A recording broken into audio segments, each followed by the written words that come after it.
Enrolling in the Academy is really simple. You'll just go to our website, wblinc.org/academy. And when you get here, you'll see our main page and you can click enroll and it'll take you to this form where you're just gonna fill this out. It'll take you about 5 minutes. Once you submit this, you're enrolled in the Academy and you'll receive an email from me so you can pick the classes you'd like to take and join our Academy family. So we're an after-school program rooted in hip hop. So we have a bunch of classes that you may find interesting. You can go right to our website and go to our classes tab and you'll see some of them, from performing arts like hip hop theater, spoken word, hip hop dance, some of our business classes that are like a boss and walk it like I talk it, which would be more arts management and entrepreneur based. And then we also have things like our music classes, emceeing and rapping and beat production and DJing. You can go to wblinc.org/academy to enroll. Peace. Peace, world. Everybody hear me? Rock, you hear me? You know it. Peace. What's up? Yes, okay. We in here. This is Eats+Beats, presented by Words, Beats, and Life. I'm very, your host today, DJ Dail, of the Mighty Team Demo Music. Shout out to my whole family. I'm so excited to be here with Rock, of Queen Mother. I really want to get into that and everything that you have to do with the restaurant. But first, let's get into some of your history, my brother. First off, where are you from? I'm originally from Alexandria, Virginia. I was born in California, but Alexandria is my hometown. What high school you go to? It was remember the Titans, T.C. Williams. Williams, I knew it. Another TC dude. Shout out to everybody, all my TC guys, in my barbershop, brothers and sisters in Alexandria. Big time TC. I mean, I wish I would have told them that would have been extra on, tune in, please. You got a fellow TC Titan on here getting busy, man. That's what's up. Yeah. That's crazy. What's funny is the coach actually went to my father's alma mater, North Carolina Central, that the movie was based off of. Oh, that's I was just looking at rest in peace, Coach Boone. I was just looking at a picture of his Alexandria Hall of Fame induction. Took my son and my daughter years ago. So yeah, that's small world. Wow, this is getting so crazy. I'm trying to remember. That might be another thing where there was a famous basketball player that came out, but it wasn't TC at the time that actually came out and played my father's 1950 CIAA championship. But he's actually the first black man to ever to actually get inducted to be able to play in the NBA. He's the first. Man, they're gonna kill me at my barbershop for came out of Parker. Was it Parker Gray? No, it wasn't Parker Gray. Man, it's gonna come to me because there's a whole little riddle that my father and them would play, but it was funny how to see them rib each other when they would do this stuff. So it's just funny that he went to what became TC. So to talk to a fellow, Alexandria, and I went to Robinson and West Springfield out in Fairfield. Okay, yeah, y'all used to we used to get that work from West from Robinson. I would be on your side hollering at girls. I was never. I was faking like I was from TC. We was always over there partying with y'all side. It's terrible. We was that squad back in the day. That's all right. That's good. You got to get it how you live. I was doing it. Now, tell me your origins. Am I correct that you started at B. Smith's? That's where, as I made my bones, as they say, that's where the bulk of my experience really has come from, and that's where I had my first executive chef job. I was there for about 9 years before I went to Hell's Kitchen. Yeah, so and that's where also I got a bunch of experience in B. Smith, and she allowed me to grow really as a chef, as a manager, and as a man, incidentally. How long did you work there? How many years? So I started in '99 and left in '07. So in the middle of '07. So yeah, about eight years or so. So, if I'm mistaken, was there a priest, a nomad, that worked with you at this time? There's a story of a guy named there's a guy named Priest the Nomad, man, and it's funny you bring him up because he was on my mind as we talk about music and restaurants and getting started. Priest the Nomad was there. He was a server at the time, and I came to find out he was waiting tables by night and then would shoot on over to U Street and tear houses down. So yeah. Mm. That's crazy. So I'm wondering if you know the manager happens to be my brother-in-law at that time, but I'm sure Cameron was there. Do you know a Cameron Gamble? Oh, that's my guy, Big Smooth. Yeah. Yeah, that's my dude. Yeah. Cameron. So Cameron, I used to work at before B. Smith's. I was at BET on Jazz, and I believe Cam was there as well. But yeah, so smart. So who's your sister? It's Princess Gamble. Of course, Princess. Yeah. So okay, I think Priest was telling me about this the other day, but it's just yeah, absolutely. I know Cameron, man. Big smooth brother, man. If you watching Cam, love you, ain't seen you in a long time. Yeah, man. We were talking about. I was like, man, y'all know Rock, and I think even when you had won, now forgive me from what was familiarize us with the show when you won for Hell's Kitchen. So I won season 3 of Hell's Kitchen on Fox. Yeah, in 07. I think we were popping champagne like we won. We did, bro. It's a family thing. I didn't do it without the energy that was here, and I ain't do it without the ancestors. We did win. Oh man, that was just I appreciate you. And a fellow DMV brother, we were very proud of that. For sure. Very proud of that. And speaking of Queen Mother, I don't know if we're gonna get into this later, but this is how it all comes back full circle. Or I only say comes back, like how the energy is always there. Priest just he's working on the project and just released a song called My Way Home, and featured Queen Mothers, right? As sort of the jump off point for what we're doing there. Wrote the song, shot the video. My mom was there, my aunts and my cousins, my nephew, and his family. Get out of here. Yeah. But I didn't. You know what's funny? Because I meant to ask Priest, was that your mom? And that's crazy. Okay, continue. Yeah, and his mom in another scene, he actually shot his mom in another scene where they were looking through the photo album. So these were actors, but they were real, right? And his mom had never been involved in any project of his prior. So this was extra special for both of us telling that story. And what's crazy about it is how we both started. We both, got our entryway. Priest was, green to the fine dining scene before B. Smith's. And I was just getting started in it. And we came from 2 different vantage points, and we still kept with our craft. And look how 15, 20 years later, we land at very similar crossroads. So it's just beautiful energy. Oh man, that's so dope. That coming full circle. I've even felt better like by bringing it up because make that connection. Oh man, shout out to my brother Priest, one of the just a good, not only an incredible artist, but just a good dude all around. And great guy. Yeah, love that brother. So what you gonna prepare for us today, Rob? So look, I'm gonna cook. I'm gonna make a few things. When I sent this to shouts to RBI, when I sent the recipe, he was like, is that it? It's a very simple. He didn't say is that it, but it's a very simple. We're gonna make some pimento cheese, right? It's a Southern condiment that people love. But what I'm gonna do, if we have time, is roll it into a few other dishes because I love to show the versatility of food and how we can take this. Is what my mother used to do. Speaking of Queen Mother, my Queen Mother. She would take something and turn it into 4 or 5 different things. And we as children, we had no clue. We just thought we were eating different meals. But she ain't had the time to make something brand new every single dish. So I'm going to make something called pimento cheese. And I'm going to show you how to flip it into several other dishes. Should I just jump right in? Sure, jump right in. And salute to Mom, man. Oh, yeah, absolutely. Salute to Mom. Would be herself, man, and that's just I didn't pick none of it up, but that's incredible. That's all right. That's what that's everybody can't cook. I always say, because if everybody was cooking, then restaurant owners wouldn't be in business. So so here's, can you see this? Y'all good? You good on the overhead? Yeah, I see everything. Everything looks good. So we got some cream cheese, organic cream cheese here, and I do want to say.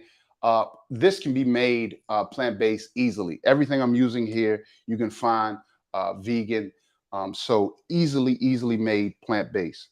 So we got some cream cheese. I had some 18-month cheddar, about 4 ounces. Watch it And hit. then, and the better, the funkier the cheese, I like to say, the better it's going to be. So don't be afraid of those, those funky cheeses. You know, a lot of people are. And I got some pimentos right here with some roasted red peppers. And you can do this yourself, or you can just buy them in a jar, as I did today. You can roast the red pepper. It's going to give you better flavor, to be honest with you. It can never be funky, y'all. Y'all heard that. Rock stated it can never be too funky. You can't. I feel like there's a music parallel to that. Yeah. All right. Then we're going with about a cup of these pimentos. Okay. We're just going to put this in. And the beautiful thing about this, as we enter in the summer months, you know, we have, some of us has children, our lives change. We want things that, you know, we can sort of batch and maybe meal prep, maybe the children or whoever, just ourselves, we can go back into the fridge and easily get. This is a great dip, and it can stay in the fridge for probably a week or longer. So yeah, so it's very versatile. So we're going with some mayonnaise here. I use I'm not gonna name them, they don't need no shout outs, but a nice, good quality mayonnaise. But this can be made vegan. A little sea salt. I have some gray Celtic salt here. I tell people all the time, one of the ways you can upgrade your... To admit that you... Sorry, Rock. That's all good. One of the ways you can upgrade your pantry is by, you know, we don't have to overhaul the whole thing, but one of the simplest ways and most effective is changing your salt out. Many of us, I grew up on that Morton salt, you know, sea salt, Lowry's, you know, or the seasoned salt. But if we just change to a nicer salt without those chemicals, we can, you know, it's better for we can do different things with the flavor, and some may say it's even healthier. So a little sea salt, a little garlic powder, and a little onion powder, garlic powder. And that's it. Health part of it. Because, you know, I'm always trying to get you some, you know, mom's kept that Morton, that real, you know, we just come from that era of, you know, Ajax, it was Windex, it was, you know, my girl's always trying to get me on natural and better things for the environment and for ourselves. Yes. So, yes. You know, oftentimes what I've learned in food and just in people, because I'm in the people business, right? I'm not in the food business. You know, the food connects me. But many times, like with, you know, Ajax and Pine Sol, right? Saturday mornings wasn't right without the smell of bleach and some Pine Sol, right?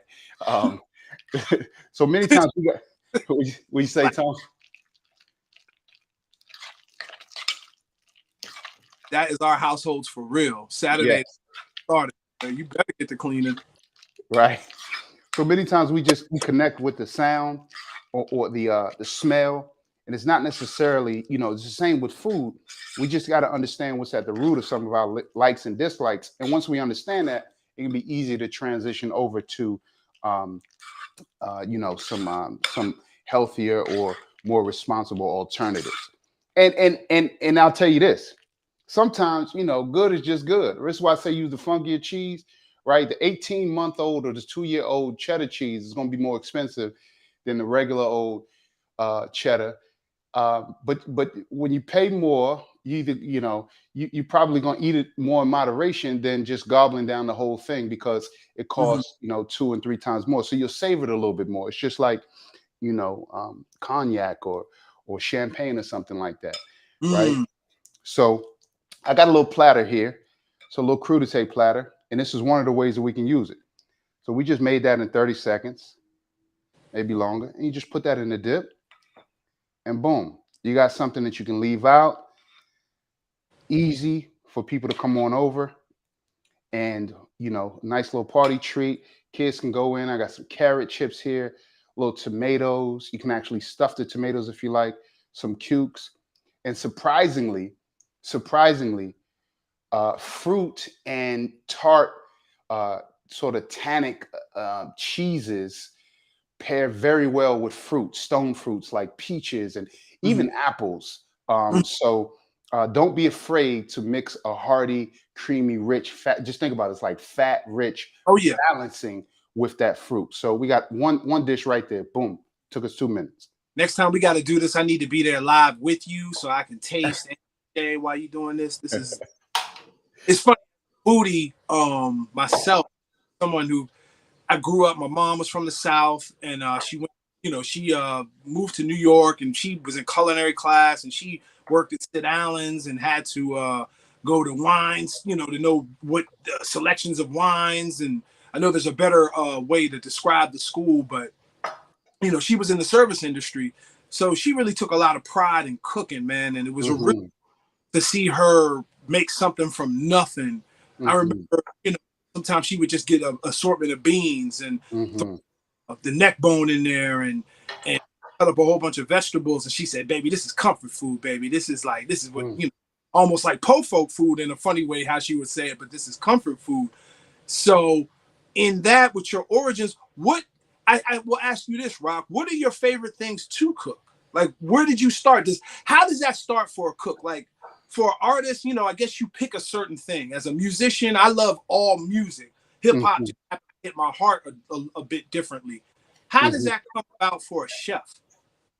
Man, you pulling on my heartstrings there, Tone. It's my mother does incredible things with some beans, right?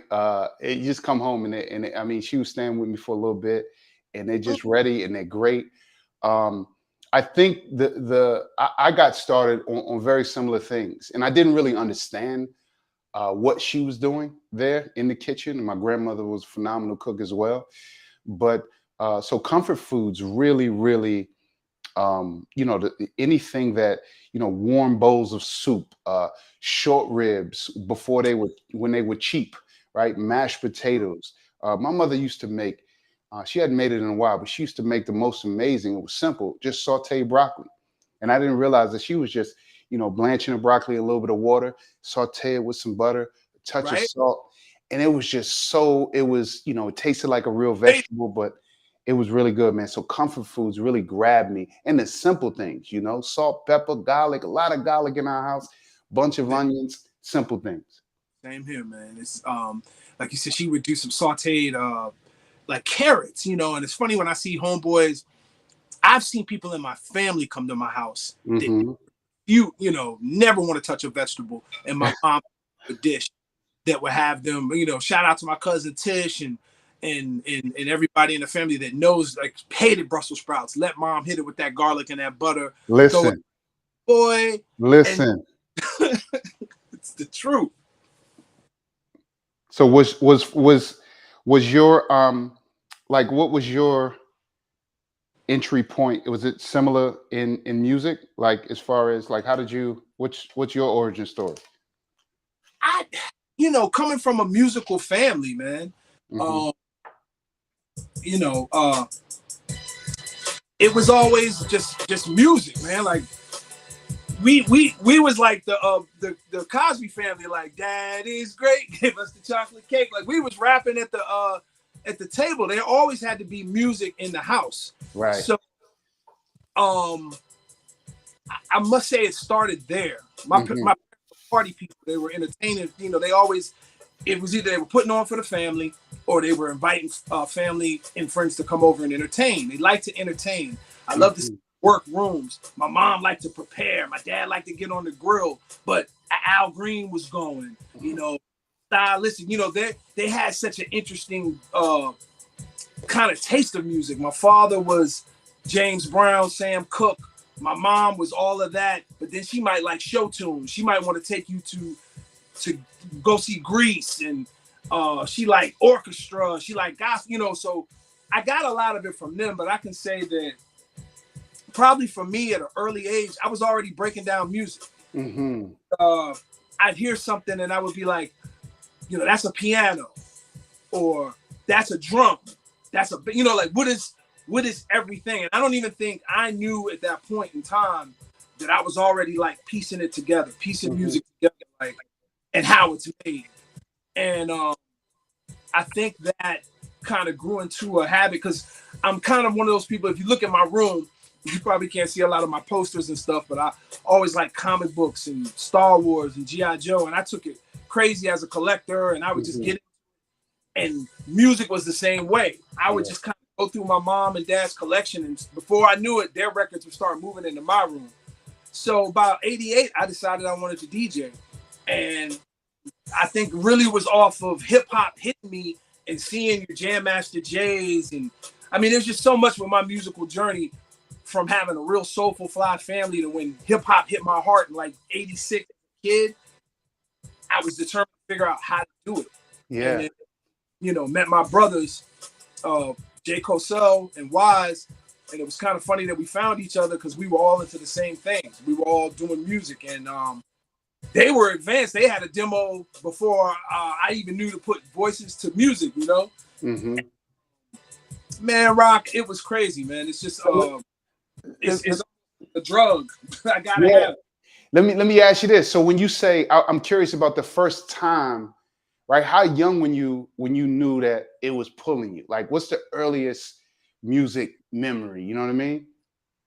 I think, okay, I'll go back as early as like Michael Jackson and the Off the Wall album, and then like my parents, you know, I think entertaining came on when they would pull me out. And your parents probably did a similar thing, pull you out. Oh, do them steps. Do that. And I think from entertaining, I liked it from that aspect. Man, the first time, you gotta go back. You gotta dig into just call on it. Just come with it. It'll answer you. It's so hard, Rock, to determine that one moment. Because I can remember asking like it was yesterday. It was 88, and I can remember asking for my turntables. But I'm like, what made me ask is interesting. You know, I was so pulled in by this music, and it spoke to me. You know, black kid coming from Saudi Arabia. You know, well, that's a whole. You know, we lived overseas, and I'm coming back home. The DMV area is all I know. Hold up. You just skipping over a bunch. Hold up. Wait a minute. You got to give the people all of that because I didn't even know that. So how did you? Where were you born?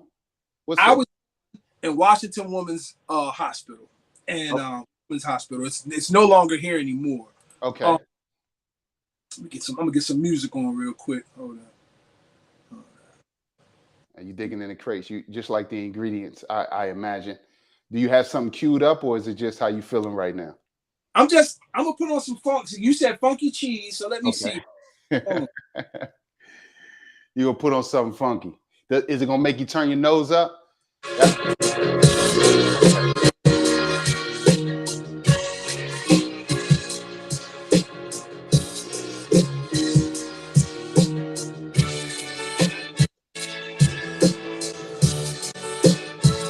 Funky cheese.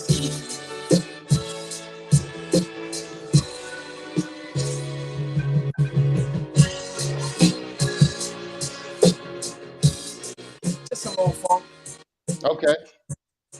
But it's like when we lived overseas, my father was a government contractor. We lived in Saudi Arabia. Give a brief little bit of history because I think this has a lot to do with why it hit me so hard. Right. So overseas, we had really, I think movies became a big deal for us. So I'm getting a lot of what my cousins and everything from, like, first time I saw Crush Groove, first time I saw Beach Street, and Breaking really played a significant role. I actually saw Breaking first, and just seeing Ice-T and the whole just scene, it was like, yo, what is this? But at the same time, I'm dealing with like G.I. Joe and Transformers and comic books, so it's like the imagination. It was almost like hip hop. Once I got into it, I come home. 86 is when we really, you know, really took our house in Fairfax and stayed in America. Like that was, you know, we no longer was gonna travel back and forth. But this was from like the age of 3 to 10. So, you know, that's such an important year. Hip hop had a big transition and a big change. BDP's coming, and you know, so many Public Enemy and all of this is coming, and I'm already kind of like hip to Run DMC and Houdini and whatnot, but I'm looking at that as like my older sister kind of listens to that. I like it, but I don't know if it's not, you know, I don't know if that's for me, but I like it, you know. I'm like, and my sister had a big part of, you know, she was on the WAP and Paid in Full. You know, my sister was out in the world and she kept me hip, but I still don't think it hit me until around those times where the Frank Ski show was going, and I'm hearing hip hop and all of this stuff is happening. These dudes were like superheroes. It was like a different comic book every week. You were like, okay, Eric B and Rakim, and then oh, LL Cool J, and it's like this is like the Justice League and all of this stuff. So it's like a big universe. And I just think the audacity of trying to figure out how to do it, I was just determined. I just said something about this speaks to me. It really speaks to my soul. Felt like, especially as a black kid again, coming to Fairfax, coming from overseas, trying to find himself, it really spoke to me.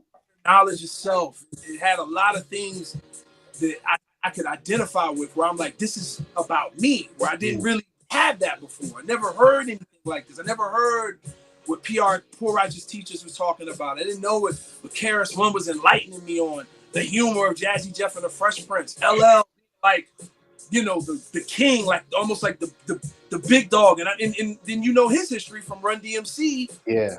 To, it's like all these amazing stories are happening, but then the music is like, what?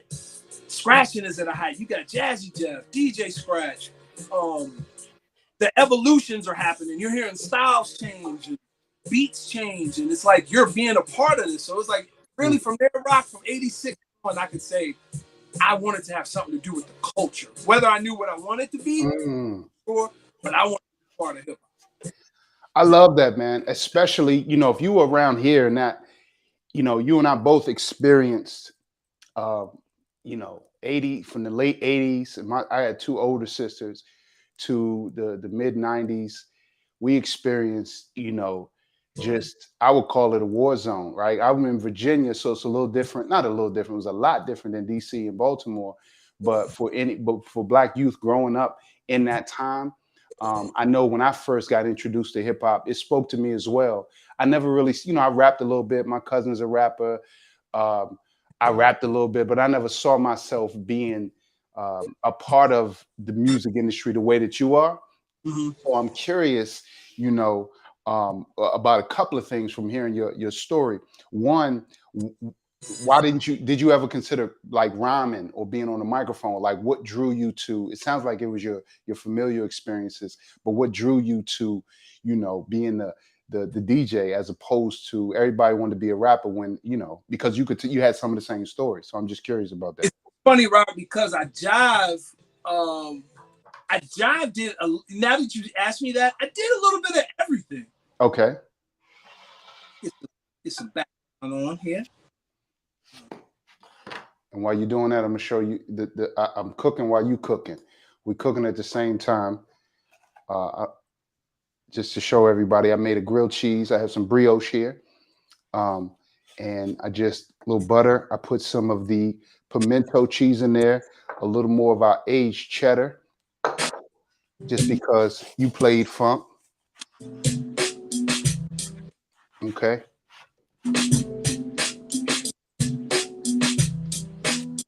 You hear that music, right? Might make you slice up that cheese a little different. I see. I love it. It's a little grilled cheese. I don't normally. I got to take a bite of this on camera. Y'all can't see. Looks good. What kind of bread is that, Rob?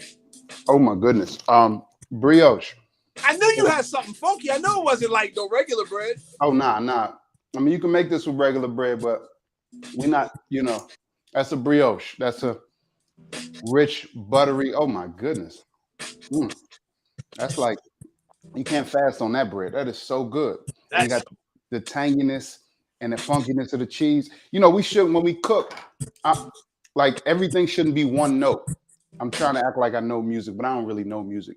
But many times we cook and it's like fat, salt, sugar, and that's the only notes that we have. But when we introduce bitter or when we introduce acidity or spice, it really makes for a fuller presentation of the dish. So is it the same way in music? Like, what's the parallel? Is there a parallel there? Do a lot of people produce with one note, or like, does that make sense?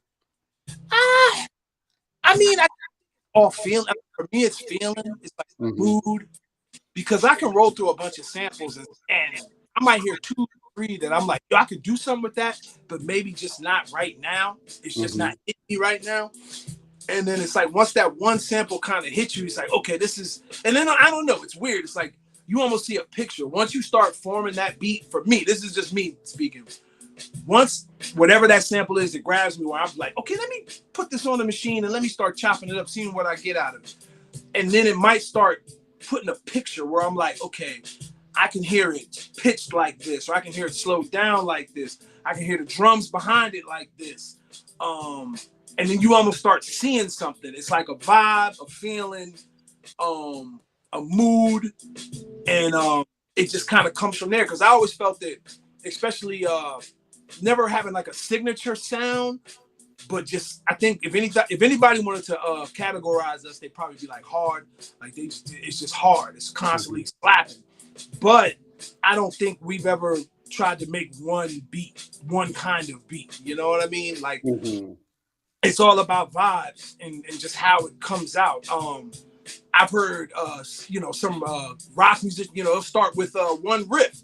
It might turn and then they might build off of just that one little riff becomes this, big song. Everybody comes and adds their ingredients. When we was kids, when probably our first encounter really making beats and music, we all had a part. So it's like I might come with a drum track, Jay might come with the ill bass line, Wise might come with a horn, and then we'll just put it together. And it kind of, and then it's like, yo, who's got some noise? We need a noise. Who's got a sound effect? Yo, I got the sound effect. That's really how we were brought up at first, making beats together before we branched out and were able to like make beats on our own. Because it's the good thing about being with a family, because everybody's dangerous on their own, but it allowed us to all grow off of one another and learn off of one another. So, I mean, if I kind of answered your question, I hope. No. That is that's really insightful. Can you think of a time where when it works? What about the time where it didn't work? I can think of quite a few dishes that felt good up here but didn't make it on the plate. Man. Sometimes we'll go back and listen to some of our old music and just be like, I hear the mistake there. Or like even as a DJ, maybe I over scratched right there, or maybe I could have, drew back a little bit, been a little bit more simplistic instead of just trying to destroy shit, just trying to just be so extra aggressive, because I felt like when it was my time to go off, I had to go off. But as I've gotten older, I've realized that it's a vibe and a fun where it's like, you don't have to push yourself so hard to make it sound nice and but I think when you're young, you're pushing yourself to be so like, it's going to be I got to be as abstract, or I got to be as this, and I got to be as that. Like you probably like, I got to be as flavor. No, it needs more pepper. It needs more this. It needs more vinegar. And you're like, no, just trust your vibe, and kind of get into. Then before you know, I guarantee you probably popping stuff behind your head. Like, okay, now it needs a little bit of this, that. But it's simplicity though, right? It's I don't say minimalism because that's the thing, but I think many of the chefs that I grew up under used to say, whatever the last thing is as a young chef, whatever the last thing you put on the plate, you probably don't need it. Like until you figure out, because you're trying to do too much and you see all of these ingredients and you get introduced, especially when I first started purchasing from these new vendors and specialty vendors, and they tell you all of the things. And then you realize it's at your disposal and I can purchase all of the things. Well, some of the best dishes that we've ever had probably have 5 ingredients, maybe 7, no more than 10. You can make them more complex and great dishes out of more than 10 ingredients, but the best dishes are very, very simple. They just use great product and execute it well. So we just got to pull it back. I learned to pull it back. Like, do I really need that? You know what I mean? Man, that's almost like the sound, the team demo sound. It's like when we were young, when you're first doing it, you had 100 samples. You were trying to, it was like the Bomb Squad. You would think of Public Enemy, or even what Dail was doing, and with 3 Feet High and Rising, and you can even look at Paul's Boutique coming out at that time. So it was an awesome time because you're getting all these sounds, but then I can remember where it's like, you might just need a stab or 2, make that drum funky, and you're good money, and make sure your drums, sometimes you miss out, like you said, on the elements that really make it dope, instead of kind of like dressing it up too much. You're dressing it up a little too much. Bring it down, pull back a little bit, and then you let your slap live a little bit. Let your stab and you know your vibe live a little bit. Let that bass line carry this a little bit. That's interesting how that falls into food. How you broke that down. That's I can only imagine. Yeah.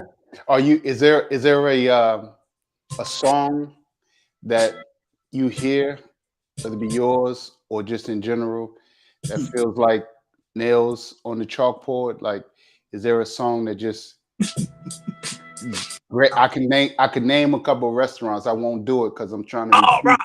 I'm trying to be peaceful on Sunday, right? Had a beautiful meditation this morning, so God said to me, "Be easy today."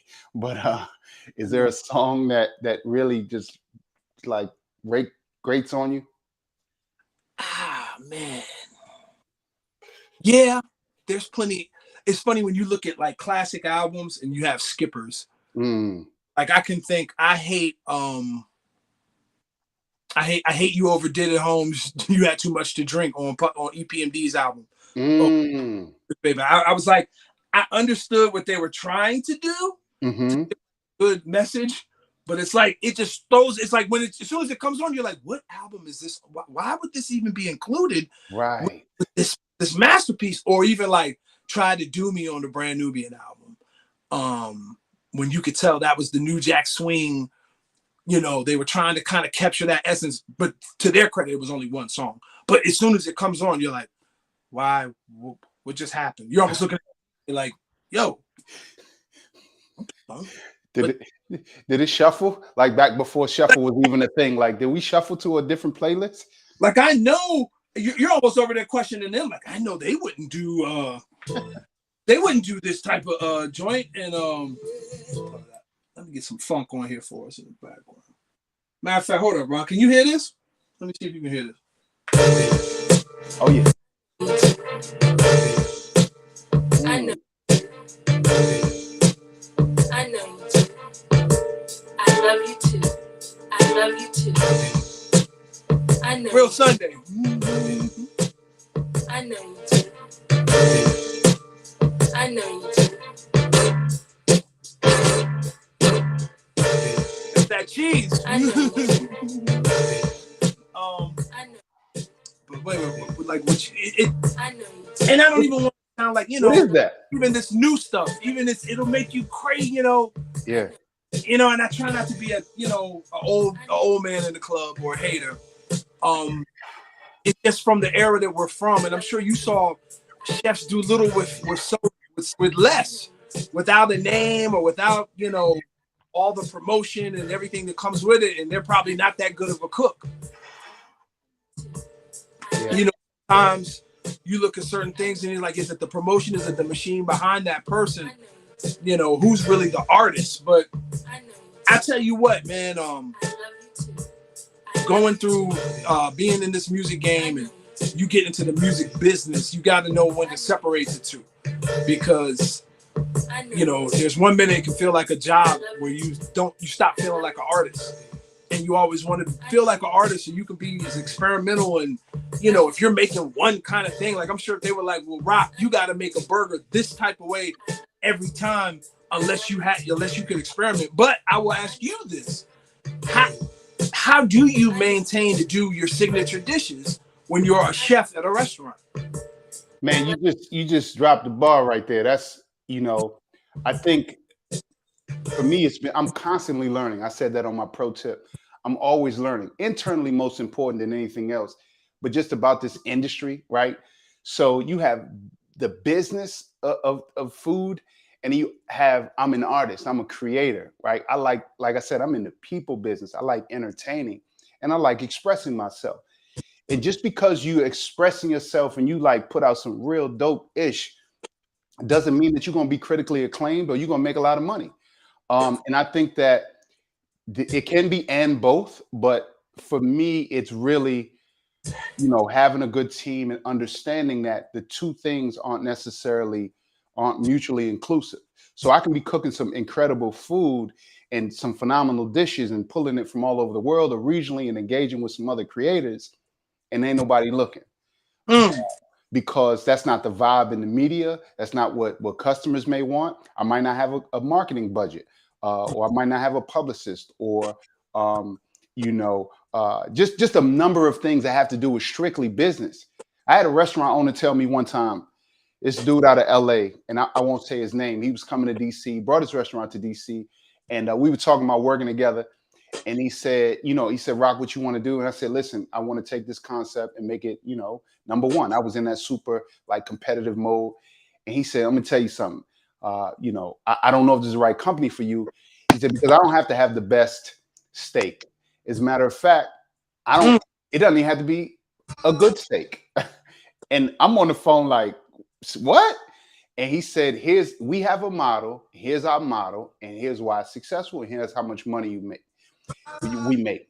So at that point, I realized that, and the joint did nice. It did really, really well. And I was kind of disappointed in DC folks, but you got to understand the business part does not always mean, just because you're successful at the business side doesn't mean you're going to be successful with your creativity. So just understanding that and finding outlets for each one. I mean, I cook chicken sandwiches now. We don't change the menu daily, right?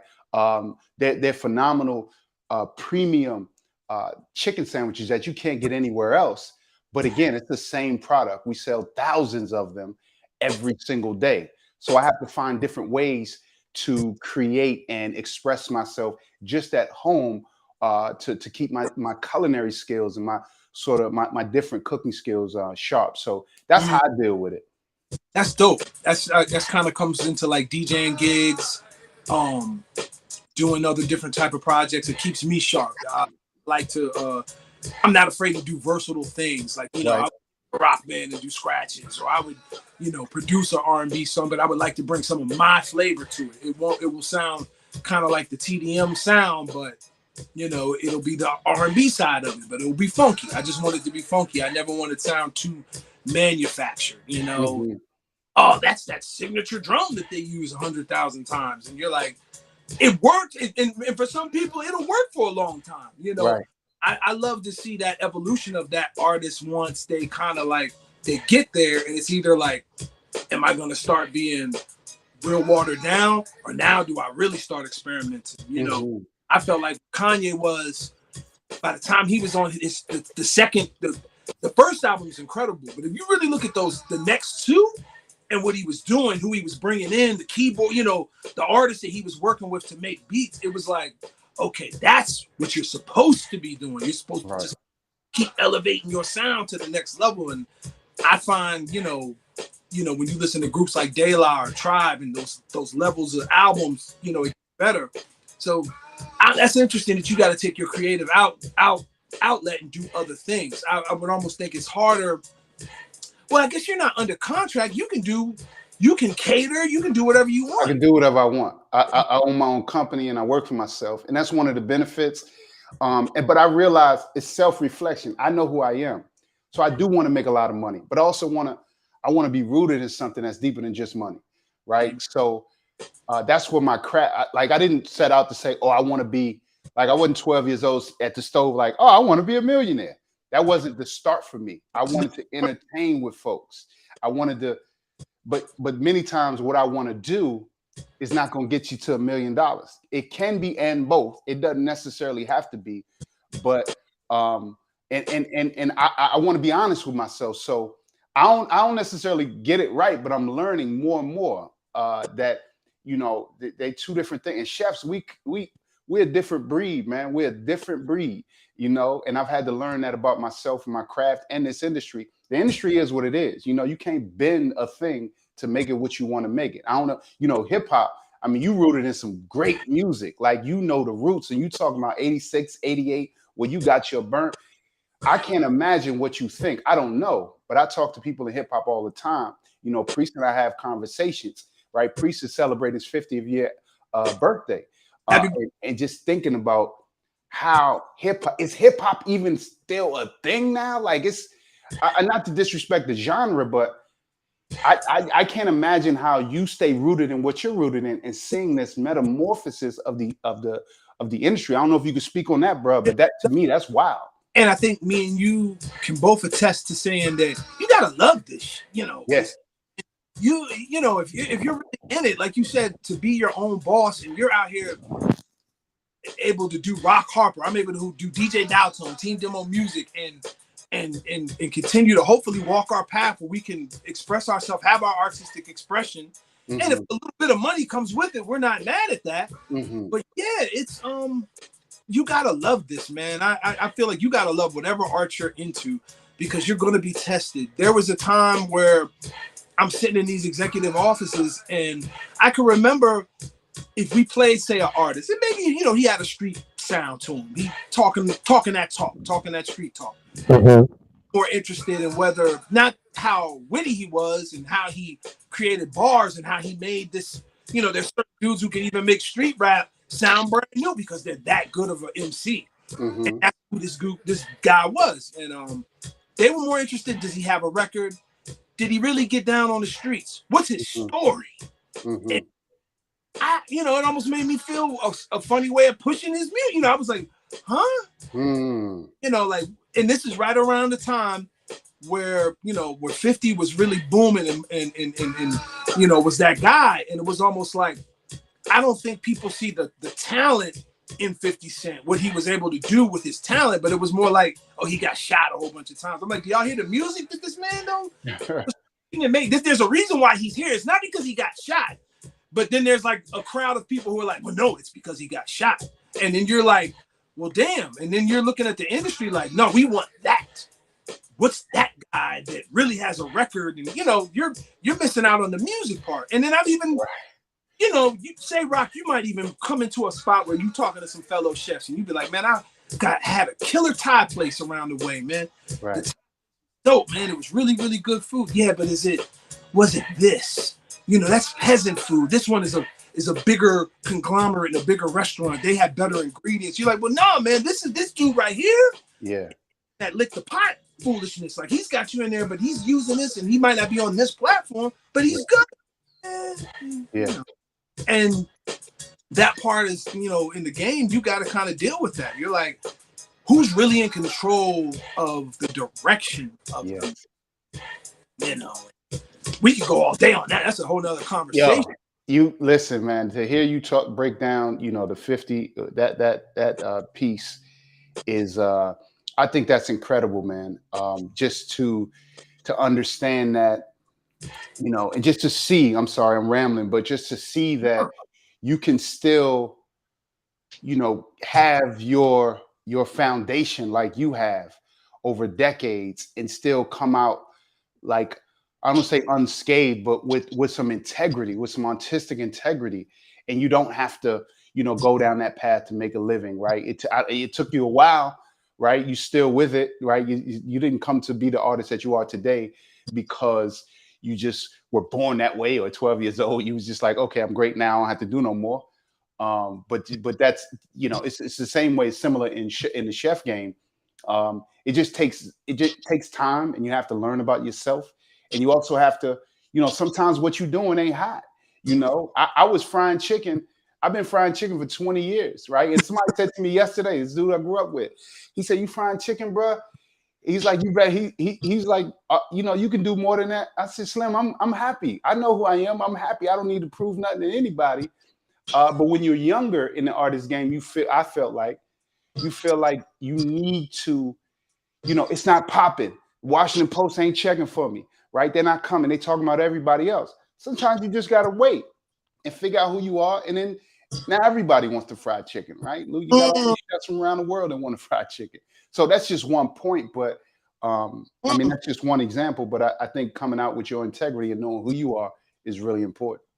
Absolutely. Absolutely. That's, you know, and I guess that's the test of us being artists, man. Yeah. What you got going, Rob? What you got? No question. Dang, I got my y'all see my messy floor. And then let me adjust this camera just a little bit. Speaking of 50. Okay. All right, we're gonna do this here so y'all can see the whole shebang. Boom. All right, so this is what we're gonna do. We're gonna make quick pasta. Okay, I got some rigatoni here. A little farro, made from farro, ancient grain. So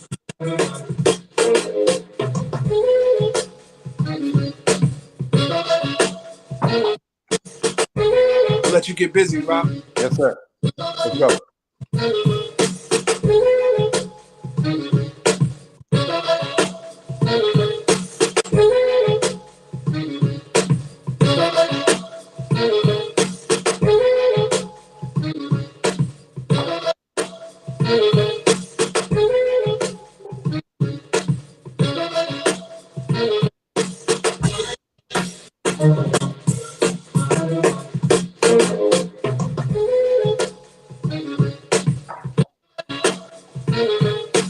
That's that soundtrack to that meal. I'm with it. Are you frying it up? Some tomatoes. So we're going to blister these tomatoes right here. I got some nice little cherry tomatoes, multicolored, and we're going to blister them just to get them to pop just a little bit.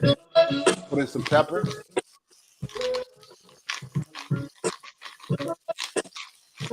Gonna bloom that spice.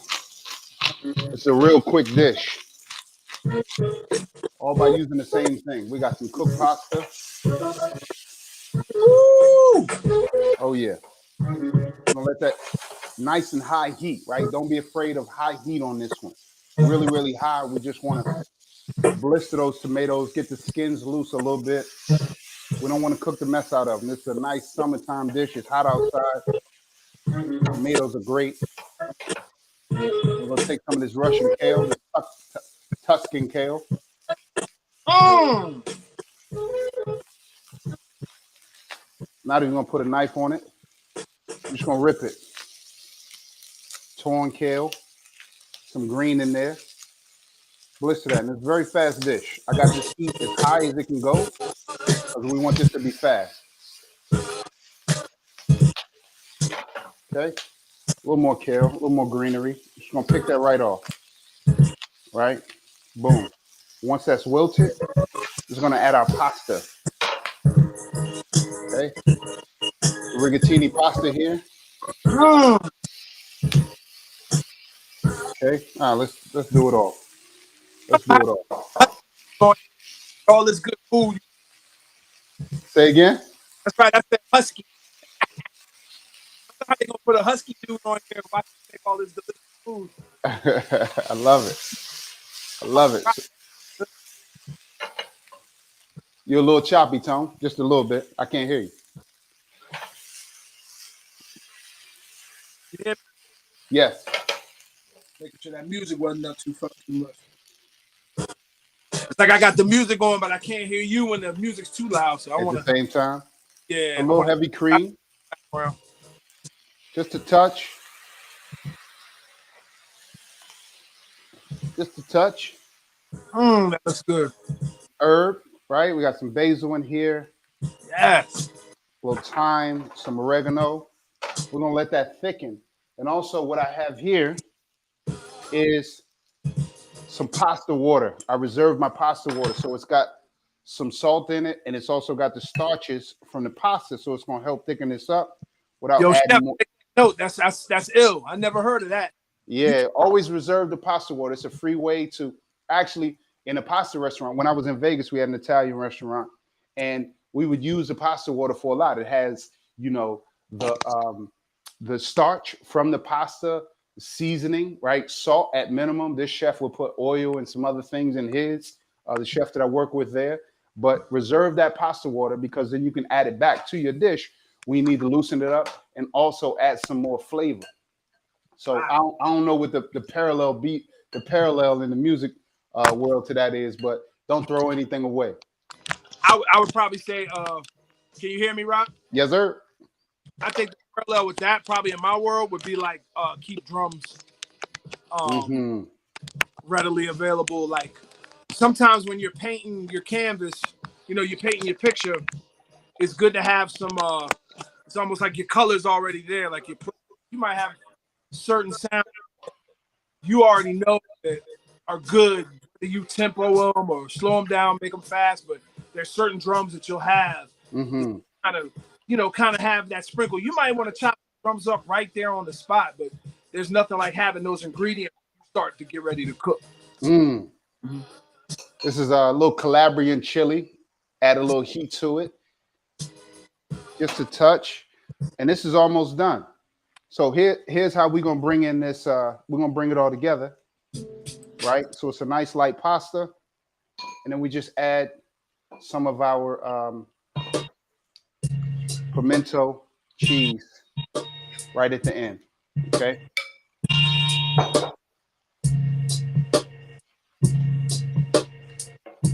And that's it. You can put a little Parmesan in this if you want it. I like it the way it is. I got some of this aged cheddar over here we could top it with if we want it. We don't want it to be too cheesy, but just another way where we could use this one ingredient or one dish, pimento cheese, and turn it into 3, 4 different applications. Boom. And that's it. That joint looks fire. Yeah, we got to do this in person next time, man. I can't, I can't let people think it looks good, but does it taste good is the whole question, right? We might need to do a part 2 of this. Oh goodness. And if y'all believe, that is really good. It's got a nice little bite to it. I taste the cheddar, blistered tomatoes. Hopefully I can get a good little shot of this. I think it's the music though, Tone. I promise you. I can cook, but it's just something. It's something about what's coming through the airwaves. I'm glad I was like, I'm hoping you can hear it. I was trying to make it cook for my guy. Change it up. Now, do you cook at all? Man, Rock, you'd be so disappointed. And I love food. Love food. I mean, which hence I'm trying to always keep myself together, man, and try not to overeat. I'm not disappointed. I wouldn't be disappointed because if everybody cooks, then what are the restaurants gonna do? Absolutely. We need y'all to support us. And I'm like trying to get my little joint. Nah, we good. I think I'll make it through the rest.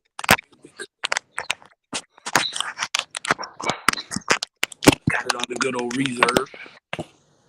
You hear me, Rock? Yes, sir. Loud and clear. Man. Got a messy table going on here. All my chef friends laughing at me. That's all right. All right, man. Sometimes it gotta get messy. You should. Back in the days, I'd have discs everywhere.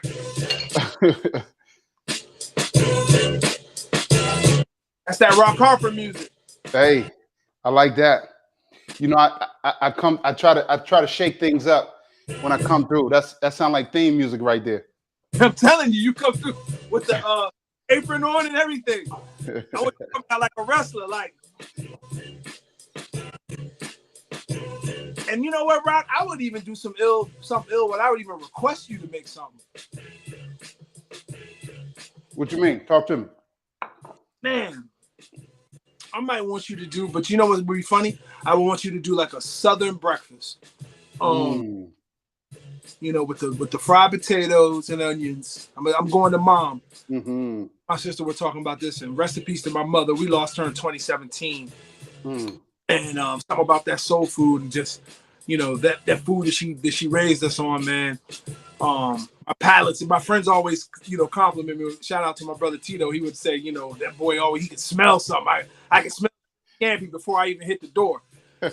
And I would love to have some good fried apples. Yo, bro, hold up. Where you from again? You said my mother's from Roanoke, Virginia, and my pops from North Carolina, from Durham, North Carolina. Okay, now it makes sense. Where are you from? Don't say, man. I'm telling you, Rock. So my hold up 1 second. My mouse just is acting up on me. There we go. So I'm from Alexandria. My grandmother's from Tappahannock. We got family from Hampton Roads. So we're Virginia folks, but you just named like 3. You said fried apples, fried potatoes, and what was the other thing? You said something as breakfast. Ham for real. Say again? Country ham for real. Oh yeah, that's my grandmother's side right there. We grew up Muslim, so wasn't no ham on 680. Wasn't no ham on South Albert Street. Not in my mama's house. But the potatoes and the apples, brother, let me tell you something. that's a love language for me because my grandfather, Delmus Harris, was the man, he rest in peace, was the potato king. Fried potatoes, onions in the cast iron skillet. And then my grandma come by, she had apple trees. She come behind with the apple tree. She would make fresh applesauce. Listen, come on. You gonna make me go into that kitchen and we're gonna extend this thing a little bit, brother. Yeah, Goodness gracious. man. Because she could cook everything, but my mom was, and you probably, she liked liver and onions. And my mother could make anything sound and look like it was good. She would get it, babe. Oh, I'm like, Mom, it's a peanut butter jelly sandwich. Really? oh, Lord, what is this peanut butter jelly? Like, I remember I went and got my mother a Frosty. And, she was the type of lady, she'd pull up to the window. She's like, baby, I don't know how to order any of this. What is this? I'm like, Mom, now you wanted this. It just the Whopper, get them. She's like, oh, but I want it medium well. I'm like, Mom, this is Wendy's. You can't. All right, let me get this. I'm talking about Rock. She made the Frosty sound like something she's like, oh, what is this? It's really good, baby. Wow. But she didn't eat fast food, towards her later time in life. It's funny. Yeah. She liked sweets a little bit more, to where as she got older, and she liked she would get something like some Wendy's, and I would laugh because Mom would be all that grease and stuff. Lord have mercy. They're disrespecting the food. I could take her to Sweetwater. They brought out a steak, but they doused it with kind of like the lean pernines, but kind of like a drip, like more of a douse. She said, my steak. What is all this sauce, baby? Come on. I had my own sauce, and it's just like, but her palate and how she tasted, she just made food was such a big part of our life. Hey, listen. To do this, to hearing those roots, you know what I'm talking about. Yeah. It takes a certain time. I can't even order fried apples if I'm anywhere, right? I can't. No. It doesn't do it for me. And I don't know what it is. I don't know if I'm being kind of foo-foo about it, but whatever it is, it doesn't do it for me. You had the real thing. You had the real thing. If I can't order fried apples unless I can see unless I can peek. There was a spot I drove one time to New Orleans from up in Massachusetts, and I ate fried chicken all along the way. And there was this one spot where it was an older Black woman. She probably was in her 60s, and she took my order and she was cooking and she was directing some brother. And I peeked around, like it was just them two, and that was it. I said, oh, no, this is gonna be a meal right here.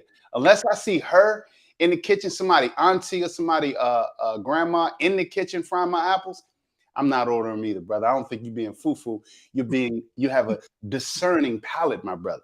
Yeah, brother. There it is. That's the way we say it. Yes, sir. Man, damn. On the music tip, if I can do a parallel, or I can try to, I'm trying to think of where I'm not going to listen to, you're not going to press on the top 40 playlist of, I don't know. I'm not saying that you won't, but I'm trying to think like, what's the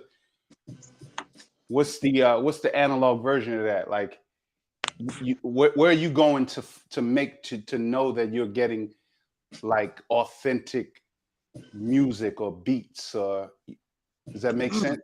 And where do you not go? I don't, that's an interesting question, man. I just listen. I guess it's got to touch me, in a way.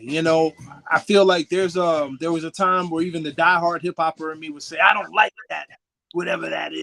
And, but it was like, that joint is kind of catchy though. I can dance to it in the right environment. I'm a party to that record, and, I think you got to kind of just let it be about feeling and let it just into you sometimes. Sometimes you can't be stubborn and you just can't be, I'm just this and I only listen to that. I know some guys that can't even stand a long intro to a song before the person raps. Get to the person rapping, man. Come on. I'm like, as an artist, you're sitting here listening to the intro and they may have sampled some vocals that's painting this picture for that particular song. And you're all into it, where sometimes your peers really ain't into it. They're like, "Come on, man, fasten that up. Let's get to the song and the rhymes." So I think it just comes from like just a feeling as an artist, man. You just gotta let that music hit. I can't really say where not to go because I don't really know. It just if I'm there and I'm hearing it and I know I don't like it, I'm out. Yeah, I try not to be. I think we were talking about this. Me and RBI was talking about this as DJs. You know, trap. You can play some trap. You can play this and that. But I can't stand if I'm in a party and that's like, yo, after a while, dance hall. You be like, all right, man, let's go to the next genre of whatever we doing. Too much go-go. All right, man, let's next thing. Too much reggae tone. All right, let's go. You know, like as a DJ, I want to kind of keep the music going. But there's some people that, you know, Rock, and you probably know it. They only want to eat a certain thing or a certain ingredient or a certain thing. And you can't shake them into, you know, trying different stuff. And you're like, this is delicious. And you're like, no, I can't eat that, man. That's the one note, bro. That's the one note. From a chef's perspective, that's thinking about you in the party, like, you know, people think, and it ain't nothing, you know, I grew up on go-go. Like, if you in a go-go, I can listen to go-go for 3-4 hours straight. Like, but even the bands, they don't keep the same joint for the whole 4 hours, right? I know that's not what you were saying, but in the club setting, people think that, oh, I can only, you know, have a party and have this one type of music. I don't know about the DJs all night. And it's the same thing on the chef level. You can use more than pork fat, butter, and salt, right? So you know, like, mix it up and still give me a great product. And some people, and to each his own, you know, whatever works for you. But I'm the same way. It's just like, you know, switch it up a little bit. This was yeah, you know, like you said, even, you know, there's one aspect of even like when you listen to go-go music. I remember I would be in my boys' cars and like, and they playing the PA tape. Wait till you hear them. They're gonna say the crew. They're gonna say Zion Drive, Lynch Mob. They're gonna say us. And I'm like, this is cool. But then you would almost be like, all right, you know, I want to hear different songs. You know, there's something about hearing a Slick Rick album and you're hearing A Moment I Feared and this, that, and the other. Until you go and experience a party, then you're like, oh, now I get it. Now I get it. You know, now I get it. And it's like, yes, that's where it comes kind of in that environment thing. Like, I could be in certain places where that trap joint might come on. I'm like, okay, I get it. I get the energy. I get where y'all youngins. I used to go crazy when Onyx came on, and you know, we would mosh pit and do all kinds. Right. So I be a hater, but sometimes just stand back and study. Like, why does this move you? What is it about it that you like? What is it that, you know? What's the groove telling your body to do? Because there's sometimes there's an aspect of that that's missing from a certain producer where I'm like, you can't be so gung-ho about this and not say that don't make you want to dance. That doesn't, you know, that genre doesn't make you want to do this. And you can catch me, you might get in my car, rock, and you can hear me pumping up Fleetwood Mac. I might be listening to some hard rock, some Metallica or something. I have to personally switch it up. And then I have my soul days. Sometimes I'm straight disco all day. You know, sometimes I'm listening to Chic and all of that all day. And then I'll switch it to Bob. I might listen to Peter Tosh and Bob Marley for like a couple of hours. I love that experience of music. And I think even coming from samples, you were taking on like a musical journey, because not only were they sampling stuff that me and you grew up on and we were raised on, but then you're hearing it flipped in this hip hop way and you're like, wow, that's crazy. But then now you're hearing, what is that? Or what is this? Oh, that's Pink Floyd. That's this. So you run out and get the Pink Floyd record. And then before you know it, you go down this rabbit hole of that artist and you're like, wow, this is crazy. What a journey, you know? And I think that part of hip hop gets kind of overlooked, where we get criticized for taking these pieces, but it actually opened up a whole generation of young bucks onto that certain sound that I don't think still to this day will never die. But I think it'll just keep going and going and going, because now I hear youngins sampling stuff that we grew up on. You know, they're sampling Aaliyah and they're sampling, you know, stuff that we grew up on, and it's bugged out that it's like, okay, and they're flipping it and I like it, you know. And I think you raise a good point, Tone, that, you know, at Queen Mother's, one of our cornerstones is honoring culture. And in part of honoring culture, many old heads like to talk about the way things should be. And I never want to be that guy like, oh, y'all don't know this and y'all don't know that. I mean, y'all don't know shit, but I don't want to be. I don't want that to be the the drum that I beat, right? And that's more proverbial than it is And accurate. hard to do that. And I'm with you. Believe me, it's hard to take that humble stance and be like, okay, I'm gonna let you. Yeah. I'm gonna hear what you got to say, but at the same time, I know you don't know what the hell you're talking about. Right. But that's a part of the journey. And like at the restaurant, what I understand, this is my interpretation. Again, I'm frying chicken sandwiches at Queen Mother's, but the goal is that's what I use. But the goal is for you to know what came before you, know what informs, and use it. And however you move it forward, that's fine. But understand that something came before you. So like when I hear you say, I listen to Fleetwood, or I might go to Peter Tosh. My guess is that informs your art somehow. So, and that's all a part of being an artist. So it's the same way in the food business, is that, I have the things that I stand on and I believe sort of food should be, I don't say should be, but could be created. But also, it's up to the next generation or the current to move it forward however they see fit. Not just the parts that we love, but all of the parts. So I think that's pretty dope that you include other genres into your frame. Gotta have it, man. I gotta have variety, brother. I don't want to live like that. I feel like it's bad when you hear people say they only listen to one kind of music. Yeah. You eat one kind of food. Like, that's a sad world, right? Mm-hmm. I'm more. I don't know we wind it down, but I'm really. So wherever I go, I take trips. I haven't taken many lately, but I always want to understand the food, and I just want to know how the restaurant or the artist or the bartender, whatever, how this dish came to be, or this restaurant or whatever. And because it's not just about, I cook what I call black food. Like, it's not even about that's boring to me. That's just not the world. And I really want to understand how someone thought of this thing and how it could be something very simple. Like your mom said, this peanut butter and jelly is so okay, what would make her so grateful? Why does she think it's so, like, what is informing that? I'm just super curious. And to stay in one lane, okay, if you're on a path of mastery, maybe you got to study this thing for 10 years, whatever. But that can seem a little boring to me. Man, you hit it right on the nail, man. That's so poignant. It goes into one, because I'm like you. I don't know if we're supposed to be winding down, but I got one question that you hit on.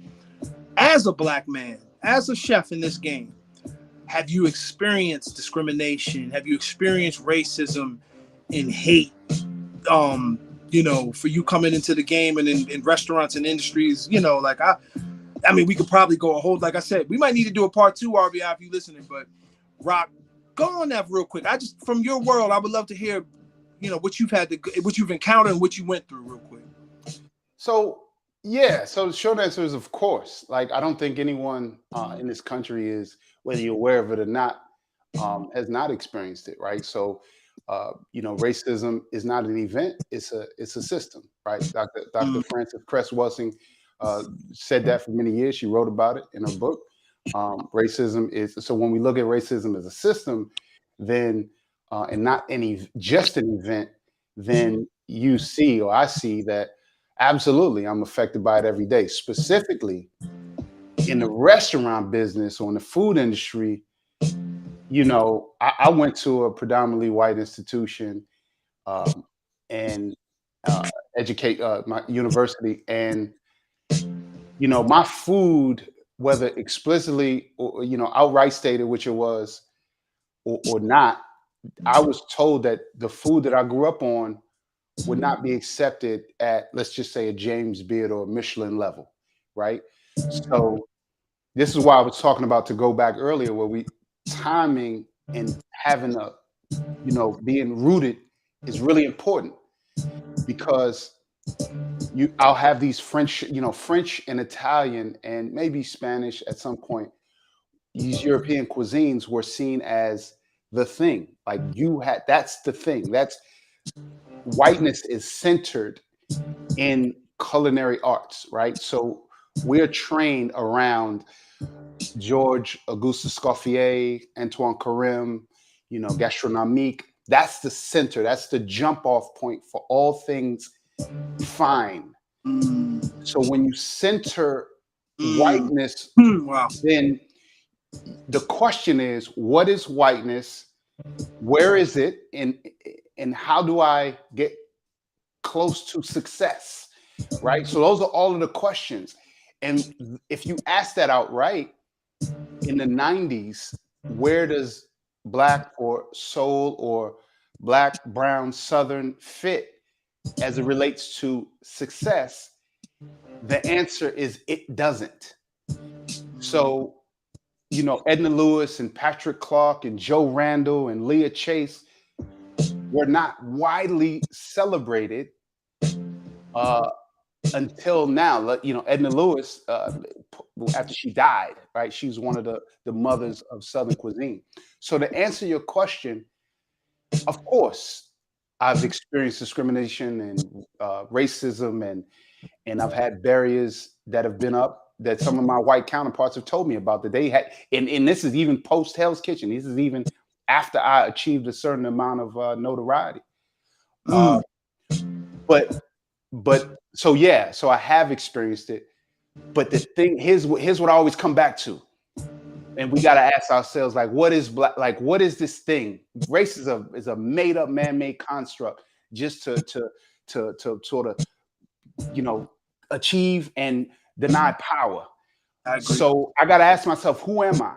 And then I got to keep asking myself, who am I? And then I got to stay rooted in that once I find out who I am, and then just work and just live and understand I want to build community, right? So that's who I am. So sometimes that's not popping all the time. Sometimes that's not going to jive with capitalism. That's why I think about my brother, Priest and Nomad. Like, you don't stop making art because somebody ain't putting you on their list. So that's my call to any creator. I don't care what color you are, because sometimes it ain't gonna be hot, right? I did meditate this morning on the ebb and flow of things, and what is down will go up, and what is up will go down, and you just have to stay here with it.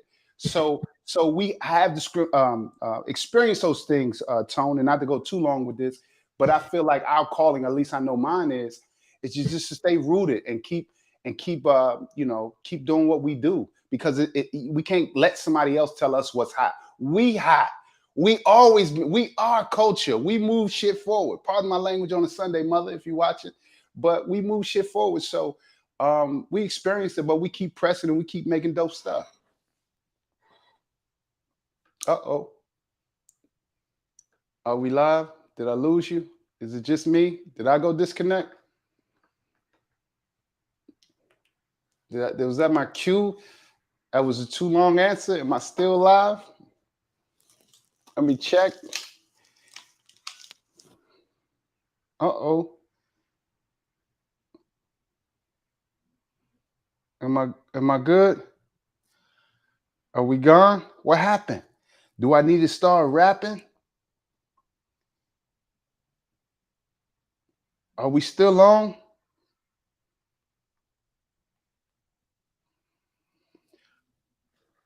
Did I do something? Oh, shoot. A 1, 2, Queen Mothers. Hello.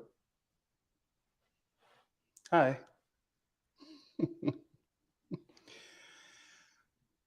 Hello. This is me, up close and personal. My name's Rock. Oh, I'm still here? I look better over there. Do you want me to close it out, Mr. RBI? This is my what's that? Sorry to bother your voice. I can't see anything, but I can't see anything on this side. I want to say thank you to Tone. I'm not sure why we lost you, Dail Tone. RBI, appreciate you having me on. Eats+Beats, this was dope. I hope everyone enjoyed. Simple recipe, right? Take the We take the pimento cheese and we can turn it. You can just sit it in the refrigerator and just eat it as a dip or quick little snack. I want to say shout out to my brother Priest the Nomad. Make sure y'all go get that track, download it, and check it out on Spotify. Come to Queen Mother's. We're at 918 South Lincoln Street in Arlington, Virginia. Check us out at queenmothercooks.com. I appreciate you all and hope to see you next time. Peace.